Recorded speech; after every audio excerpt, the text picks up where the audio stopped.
साथियों नमस्कार। आज हम आप लोगों के लिए एक वीडियो भेज रहा हूं जो कि परिवार के संबंध में है। जैसे कि आज परिवार में देखा जा रहा है कि 2-3 भाई हैं, तो जब तक तो उनका पढ़ाई लिखाई का समय रहता है तब तक तो बड़े प्रेम से घुल मिल कर के माता पिता के साथ बड़ा अच्छा व्यवहार से रहा करते हैं। और जैसे ही बड़े हो जाते हैं, जैसे ही कुछ काम करने लायक हो जाते हैं, तो ये होता है कि उनकी शादी ब्याह किया जाए। तो जैसे ही माता पिता उनकी शादी करना प्रारंभ कर देते हैं तो शादी हो जाती है। उसके बाद उस परिवार को वो आगे बढ़ाने के नज़र को नज़रअंदाज कर देते हैं और वो परदेश अपने औरत को लेकर चले जाते हैं, जिससे वो परिवार आगे ना बढ़ कर के पीछे होने लगता है साथी। तो हम ये चाहेंगे कि उन लोगों से, नवयुवक साथियों को ये संदेश देना चाहते हैं कि साथियों ऐसे मत करिए आप लोग, क्योंकि आप एक परिवार से मिलान करते हैं, गांव देहात से मिलान करते हैं और आपने माता पिता की उनकी इच्छा को आपने कभी नहीं अंदाजा कि उनकी आशा क्या है आपके प्रति उनका लगाव क्या था।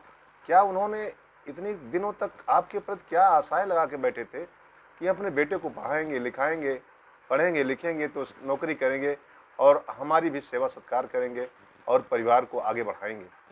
लेकिन क्या होता है साथियों, जैसे ही उनकी शादी हो जाती है, 1 साल 6 महीने के बाद वो अलग हो जाते हैं, परिवार से कोई मतलब नहीं रहते हैं।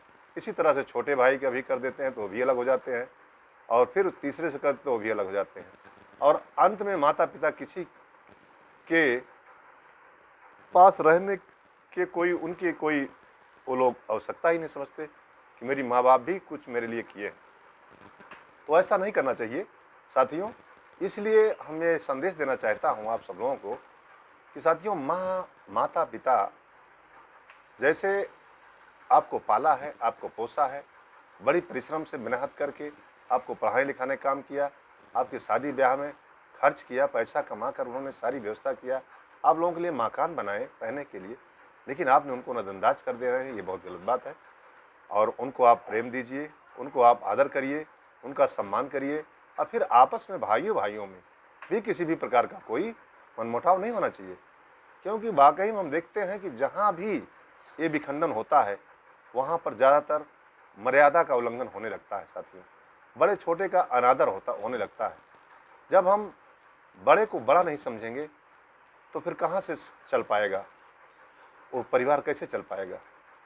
इसी तरह से यह परिवार चलाने के लिए हम सबको रामचरितमानस में जो रामचंद्र जी का दिखा गया है, प्रदर्शन किया गया है, देखिए कितना बढ़िया उसमें है। भाई भाई का कितना बड़ा सम्मान है, अपने भाइयों में कितना बड़ा सामंजस्य बना कर रखे हैं। इसलिए साथियों, हमको उसका अनुसरण करना चाहिए, क्योंकि अगर अच्छे जीने के लिए 4 दिन के लिए आए हैं साथियों, हम अच्छा काम करके दिखा के जाएं समाज को। एक हमको नज़ीर एक देना है, समाज लोग हमारी परिक करें कि देखो वो भाई 3-4 भाई हैं, लेकिन अच्छे घुल मिल के रहते हैं और बड़े ही खुश दिल परिवार है, बड़ा खुशहाल परिवार है, कमा खा रहे हैं, माता पिता का सम्मान कर रहे हैं, आपस में छोटे भाई का भी बड़ा सम्मान कर रहे हैं। तो इसी तरह से हम सब लोगों को रहना चाहिए साथियों। और परिवार को जब इस तरह से रहेंगे तो परिवार निश्चित है हमारा आगे होगा और समाज में हमको सम्मान और इज्जत मिलेगी। इसलिए साथियों, इसी तरह से हमको करना चाहिए। इन्हीं बातों के साथ अब हम अपनी वाणी को विराम कर देना चाहता हूँ। जय हिंद और जय भारत।